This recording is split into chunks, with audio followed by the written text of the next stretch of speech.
Vou começar me apresentando, então, para vocês saberem de onde eu estou trazendo esse background, de onde vem essas informações que eu vou mostrar aqui para vocês hoje. E eu sou engenheira de software na Dell. Eu sou apaixonada pelo universo de tecnologia. Eu comecei muito cedo a minha interação com tecnologia. Eu fiz o ensino médio técnico na Universidade Federal Tecnológica do Paraná. E desde então eu nunca me envolvi com outra área de trabalho. Então eu estou envolvida no meio tecnológico há bastante tempo. E eu gosto muito dessa interação e de interagir com a comunidade, interagir com outras pessoas e ajudar as pessoas a percorrerem o caminho que eu já percorri. Então, eu uso muitas redes sociais para essa interação de busca de currículos, busca de vagas. Eu não sou uma recrutadora, então o ponto de vista que eu vou estar falando aqui é do ponto de vista de uma recrutada. E todas as redes sociais e tudo que eu uso é de uma forma orgânica, eu não uso nada pago, então a gente pode ter um resultado muito bom só interagindo dentro das redes, né? E quais redes são essas, né? A gente tem várias, e eu acho que é muito importante a gente saber um pouquinho o que elas fazem e para que elas servem, antes de tentar usar cada uma delas. Então, o LinkedIn é a maior rede de interação com busca profissional que tem no mundo hoje. Então, o LinkedIn é uma plataforma que oferece várias coisas, oferece desde você poder interagir com comunidades, poder interagir com outros grupos profissionais, até conhecer recrutadores, fazer os cursos do LinkedIn Learning, porque tem muita gente que não sabe, mas o próprio LinkedIn tem uma plataforma de aprendizado. Então, ele também pode ser útil nesse lado, mas eu vou entrar um pouquinho mais em detalhes daqui a pouco. Aí, quando a gente pensa em plataformas de recrutamento como o Gup, o Kenobi e tantas outras, até as internacionais, muitas delas usam como referência meio que um casamento de currículos, falando de uma forma bem simplista, né? Mas a busca deles é fazer esse encontro das empresas e vagas com profissionais qualificados. Então, é muito importante saber como interagir e como usar essas plataformas para conseguir as melhores vagas que se encaixam com o seu perfil. E uma outra plataforma que eu gosto muito, que eu acho super interessante, é o Glassdoor. E eu acho que é uma ferramenta muito útil para a gente que está do lado de cá, né, para o profissional, para a gente conhecer como são as empresas, desde o processo de contratação, ali, como é o processo seletivo, até saber quais são os preceitos de cultura dentro da empresa, como que os funcionários enxergam essa empresa de dentro, quais são as faixas salariais. Então, essas ferramentas são todas, você tem acesso gratuito, tem, por exemplo, o LinkedIn, que pode ser pago, mas você consegue acessar gratuitamente. E tem uma metáfora que eu gosto de usar sobre ferramentas, é que se você tiver um prego e uma parafusadeira elétrica automática super moderna, você talvez até consiga colocar o prego na parede, mas você pode até quebrar essa parafusadeira tentando fazer isso. Então, a melhor alternativa é procurar uma outra ferramenta, talvez mais simples, como um martelo, ou trocar o seu prego por um parafuso para poder usar a parafusadeira com o melhor que ela tem para oferecer. Então, é só uma metáfora, mas eu acho que isso se aplica muito às ferramentas que a gente tenta usar. Porque muitas vezes a gente pode estar tentando fazer um pouquinho de tudo em cada uma dessas ferramentas sem saber muito bem como se direcionar. Então, eu acho que para poder pensar nas ferramentas que a gente pode usar, antes de tudo, vem um passo anterior, que eu julgo dizer que é o passo mais difícil, que é a gente aprender a reconhecer os conhecimentos que a gente tem, a identificar quais são as qualificações que a gente tem como profissional, o que a gente sabe, o que a gente gosta de fazer, o que a gente não gosta de fazer também, e organizar tudo isso. Tá, mas como que eu faço isso? Talvez vocês estejam reconhecendo essa telinha aí, mas esse é um screenshot do Excel. Esse é o meu martelo. Você pode usar da forma mais básica possível, é uma ferramenta super dinâmica, então você pode criar quantas colunas você precisar e você pode entrar no nível de detalhamento que você quiser com o seu perfil, com o seu currículo. O que eu recomendo de início, assim, se você não sabe por onde começar? A primeira coisa é fazer uma lista de todas as coisas que você conhece. Ah, mas eu ainda estou só estudando. Faça uma lista de tudo que você já tem de conhecimento. Faça a lista de todos os elementos que você já aprendeu ao longo do seu caminho, para você poder depois ir para um segundo passo de melhoria disso. Mesmo que sejam coisas bem simples e bem básicas do dia a dia, eu recomendo que você inclua isso também no seu currículo. Aí, assim, você pode estar pensando, tá, mas eu estou migrando para a área de tecnologia, eu não tenho um background de tecnologia e eu estou começando a estudar agora. como que eu faço para montar esse currículo? Eu trouxe aqui esse exemplo de uma pessoa que foi minha mentorada, que estava migrando para a área de tecnologia, e ela era enfermeira neonatal. E quando a gente estava tendo as nossas conversas, ela falou para mim que ela tinha medo de que os conhecimentos que ela tinha não iam ser aplicáveis dentro de tecnologia.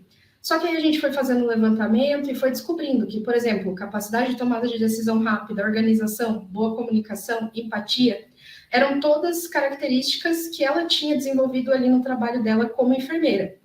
E essas mesmas características dentro da tecnologia são extremamente úteis e são muito bem aplicadas. Então, assim, pode ser que em um primeiro momento você olhe para suas características profissionais e não identifique que aquilo ali pode ser aplicado no que você quer para a sua carreira, para o seu futuro.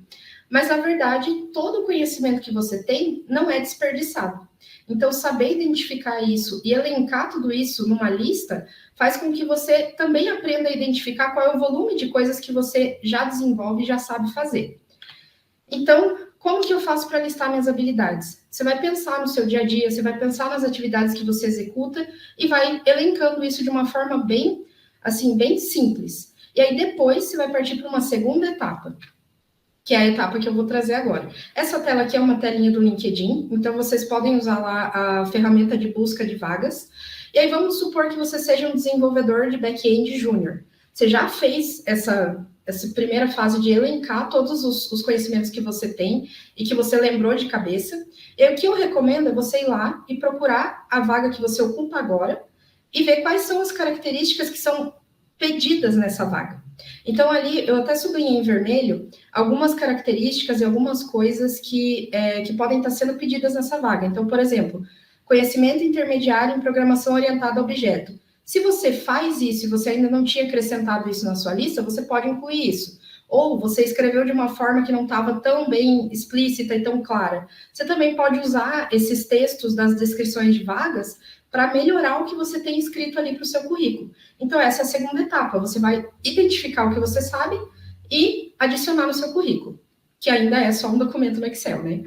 E aí, aqui eu trouxe um outro exemplo, né, de referência de uma outra área profissional. Então, um consultor de vendas, por exemplo. Você vai pegar todas as características ali, sempre tomando muito cuidado, assim, com jargões ou com termos que só são usados na empresa onde você trabalha, para deixar tudo muito claro para quem estiver lendo o seu documento depois. Então, assim, por exemplo, ali, tem uma das características que eu deixei sublinhada, eu acho que é a última, que é o de melhorar o dia a dia dos nossos clientes, construindo uma relação de confiança. Isso aqui é uma descrição que também cabe, por exemplo, para um Product Manager dentro da tecnologia. Então, talvez essas características que você tem e que você desenvolveu ao longo do tempo como consultor de vendas também possa servir dentro de papéis na tecnologia que talvez você nem conheça ainda. Então, é importante colocar cada uma dessas coisas elencadas. Beleza. Então, agora eu dei uma ferramenta para vocês de identificar esses conhecimentos todos dentro do LinkedIn. Buscar por vagas e buscar por informações que já estão disponíveis. Qual que é um erro possível? Você usar essas informações de uma forma que não seja a mais adequada.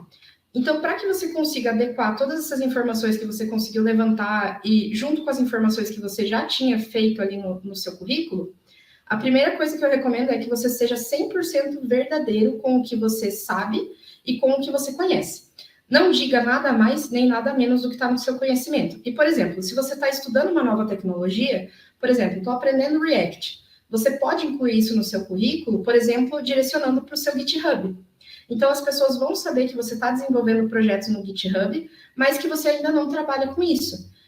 Existe uma diferença entre você estar estudando uma tecnologia e você estar desenvolvendo para ela, então é importante que você deixe isso claro no seu currículo, porque o mais importante é você ser transparente. Se for para uma vaga cair para você, se for para dar certo alguma coisa, vai dar certo pelas competências que você de fato tem. Então, não subestime seus conhecimentos e também não coloque nada além dos seus conhecimentos, porque isso pode ser que eventualmente seja cobrado ou que você não consiga desenvolver alguma coisa porque você colocou a mais ali.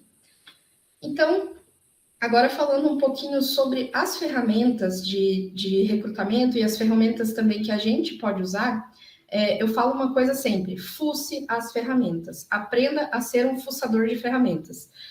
Por exemplo, o LinkedIn tem lá uma parte que é inteira de ajuda, então você pode ir lá e descobrir todas as coisas que você pode colocar no seu perfil. Tem várias outras plataformas dessas, como o Gump ou o Kenobi, que você tem como descobrir quais são as informações relevantes que você precisa colocar lá. E fazer esse movimento de pesquisa dentro das ferramentas também vai te ajudar a se preparar melhor. E também, assim, depois que você fez essa lista ali no Excel, que você tem levantado todas as informações relevantes para o seu currículo, aí sim é o momento de você ir atrás de um template de currículo, de você ir buscar uma forma de exibir isso de uma forma clara e que vai te ajudar também, porque uma coisa que eu sempre digo para as pessoas se você quer estar preparado para uma vaga, também tenha o seu currículo preparado. Não vai deixar para organizar o seu currículo no momento que um recrutador já entrou em contato com você, porque pode ser que você passe por cima de alguma informação importante, pode ser que você esqueça de detalhe, pode ser que você não revise, sei lá, a língua portuguesa, ou que você não corrija alguns termos ali no seu currículo. Isso também é uma forma de você exibir tudo que você tem para oferecer. E você ter essa organização prévia te ajuda a ter a consciência mais limpa e poder fazer as coisas com mais calma. Então, uma outra coisa também é não se limitar ao básico. Você já fez o básico ali, já tem o seu currículo num template bem claro e limpo, vai dando os próximos passos, vai complementando o que você já fez no seu currículo nas redes que você estiver usando. E ainda nessa parte de complementar, tem uma coisa que é chamada de elevator pitch, ou discurso de elevador. Basicamente, é você ter um textinho pronto na sua cabeça para falar sobre você mesmo, no caso de você estar no elevador com uma pessoa importante. É meio que essa a premissa.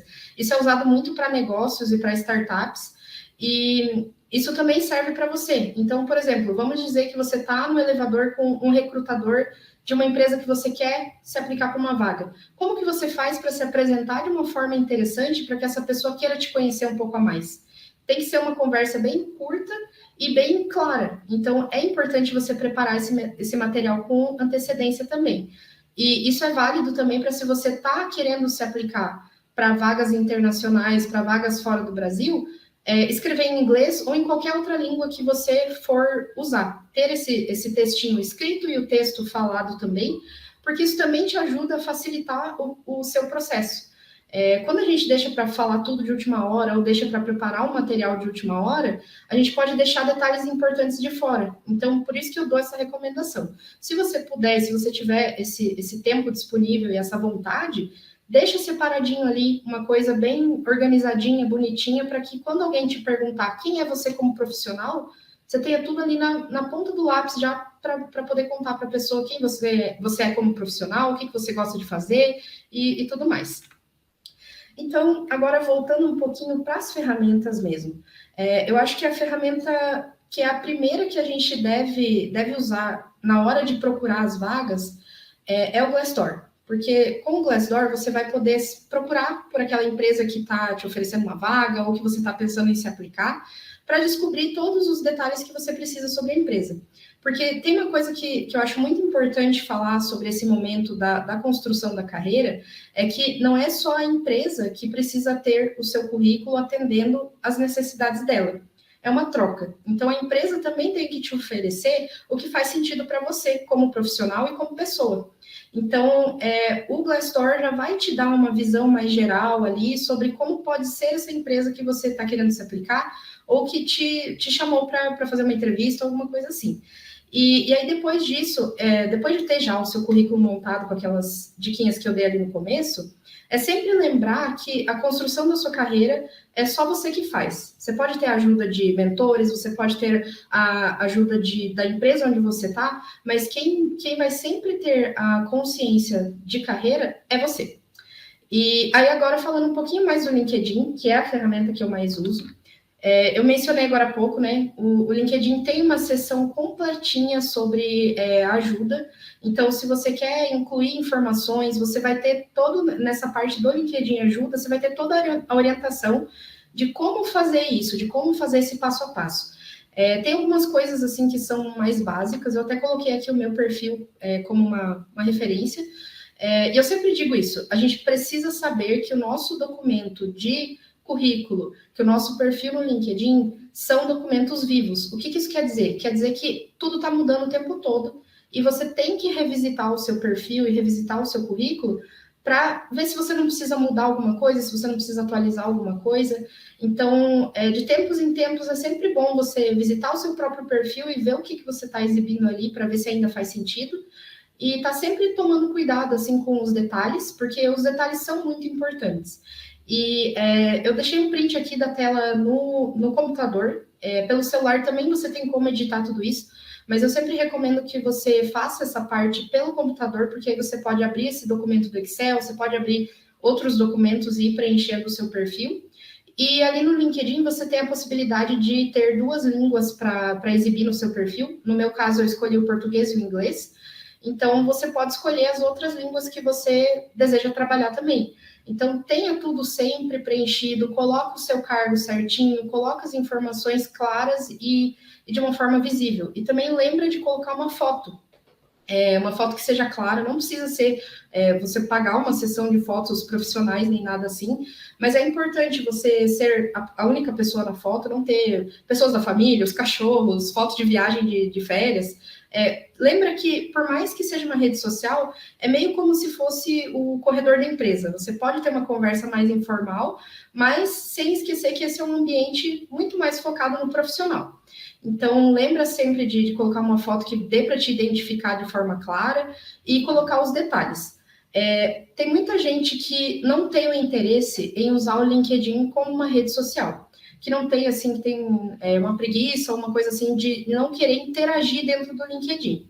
Eu entendo, eu sempre recomendo que as pessoas façam interações, porque é a partir das interações que você acaba conhecendo pessoas inesperadas ou que você acaba descobrindo uma forma de interagir com recrutadores ou com pessoas que são da mesma área que você. Então, eu sempre recomendo que você faça interações no LinkedIn. Mas se você não quer fazer isso, ou se você não se sente preparado para isso ainda, a recomendação é sempre deixar o seu perfil o mais completo possível, com todas as informações bem detalhadinhas. O LinkedIn permite que você faça resumos das vagas que você já ocupou na vida e a vaga que você está ocupando no momento. Então, se você colocar tudo bem detalhadinho, já facilita o trabalho dos recrutadores também, para eles poderem identificar os perfis que fazem sentido para as vagas que eles têm aberto. E uma coisa que eu também acho importante lembrar para a gente que está aqui no evento de tecnologia é que qualquer uma dessas ferramentas é feita em cima de um algoritmo. A gente tem um monte de variável que a gente pode preencher ali, e é a partir dessas variáveis preenchidas que o algoritmo vai te direcionar para uma coisa ou para outra. Então, quanto mais fomento você der para o algoritmo te orientar, mais fácil vai ser de você encontrar as coisas que façam sentido para a sua carreira. Então, mais uma vez, preencha tudo, vai fuçando a ferramenta, porque quanto mais você fuçar, mais coisas você vai encontrar e mais facilidade você vai ter em interagir dentro da ferramenta também. E aí agora, a pergunta de R$1 milhão, né, que está até no título da palestra, que é como conseguir o melhor emprego. A primeira pergunta ali, que é qual é o valor que você entrega no seu trabalho atual, se você fizer esse exercício de avaliar todas as habilidades que você tem, todo o conhecimento que você tem, para onde você está levando a sua carreira, você já vai saber responder isso, você já vai saber qual é o valor que você entrega. Aí a segunda pergunta é quais são os seus valores inegociáveis? O que isso quer dizer? O que para você é importante que a empresa possa te oferecer? É você poder não trabalhar no final de semana e ter o seu final de semana livre com a família? É você ter a disponibilidade de horário e trabalhar no horário que for mais conveniente para você? É você ter a possibilidade de morar em qualquer lugar? Qual que é o valor que é inegociável para você como profissional, para que a empresa possa te oferecer o que faz sentido para você? Assim, pode ser que em certos momentos da carreira a gente não tenha a possibilidade de trabalhar num lugar que tenha os valores exatamente condizente com os nossos. Mas é importante a gente saber que isso sempre vai voltar em algum momento. Então, se você estiver trabalhando em um lugar que não tem nenhum valor condizente com o seu, isso também vai prejudicar a sua construção de carreira. Então, sempre pensa nisso e direciona a sua carreira e as suas escolhas de vagas que você vai aceitar de acordo com o que faz sentido de fato para a sua carreira. E aí vem ali na última pergunta, né? O que você deseja para a sua carreira? Ao fazer esse levantamento todo do que você já tem para oferecer para o mercado, fica muito mais fácil também de entender para onde você quer caminhar. Então, uma coisa que eu acho legal, assim, é montar esse documento do Excel ou em qualquer outra plataforma que faça sentido para você e, de tempos em tempos, revisitar esse documento. Ver o quanto você evoluiu, porque muitas vezes a gente tem essa dificuldade em identificar o quanto a gente cresceu e melhorou ao longo do tempo. Então, é muito importante você saber olhar para tudo isso. E aí agora vem uma parte que é uma parte temida por muitos, que é a parte da entrevista. Eu falei bastante aqui da parte teórica das coisas, de você escrever um bom currículo, de aprender a escrever a documentação que você vai mandar para os entrevistadores, mas tem uma parte que é a entrevista. Hoje em dia, a gente já tem ferramentas que podem te ajudar a se preparar para a entrevista. Esse aqui é um screenshot do Interview Warm-Up, que é do Google, é gratuito, então você pode acessar e fazer como se fosse uma simulação de entrevista, e depois você pode ouvir o que você falou. Então, é uma forma de você interagir, e também tem muita gente que tem medo de fazer entrevista em inglês, por exemplo. Então, essa ferramenta pode te ajudar a ir praticando, vendo o que você precisa melhorar. Mas, assim, não subestime o valor de você fazer esses testes com amigos ou com familiares, com uma pessoa real. Uma coisa que eu falo às vezes para as pessoas é: busca lá no Google o que está sendo mais perguntado na vaga que você quer atingir. Por exemplo, desenvolvedor júnior, quais são as perguntas mais feitas na entrevista? E se prepara para essas perguntas, porque você ter um preparo para ser entrevistado te ajuda a lembrar das coisas que são importantes. Se você deixa tudo para a última hora, se você não tem esse preparo, pode ser que uma coisa que você faz todos os dias e que você sabe exatamente como fazer, fuja da sua cabeça na hora de responder. Então, é importante ter esse preparo, buscar a ajuda das pessoas que você confia, porque isso também faz parte da rede, né? Você buscar o apoio nos outros para que depois os outros também possam se apoiar em você. E aí aqui uma última coisa que eu digo é: pense sempre na sua carreira, sabe? Se você sabe que tem alguma coisa que você precisa melhorar, busque melhorar essa coisa. Então, se você está hoje como um desenvolvedor júnior e você quer chegar até um desenvolvedor, se tornar um desenvolvedor sênior, faz esse exercício que eu mostrei ali. Entra no LinkedIn, busca pelas vagas de desenvolvedor sênior e vê o que está sendo pedido para as vagas de desenvolvedor sênior, para que você saiba para onde se orientar, o que você precisa aprender, o que você precisa estudar mais. Então, assim, não tem uma fórmula perfeita, tem o que funciona para você. Só que se nem você souber o que funciona para você, como é que o mercado vai te oferecer o que faz sentido para você? Então, é uma coisa meio filosófica, mas é bem a verdade, assim, né? Então, acho que é isso. É isso que eu tinha preparado para hoje. Vou deixar aqui o meu LinkedIn e deixar agora esse espaço aberto para as perguntas também, se alguém tiver alguma pergunta. E se vocês quiserem entrar em contato, é só me chamar ali que eu posso ajudar com o que eu conseguir. E é isso.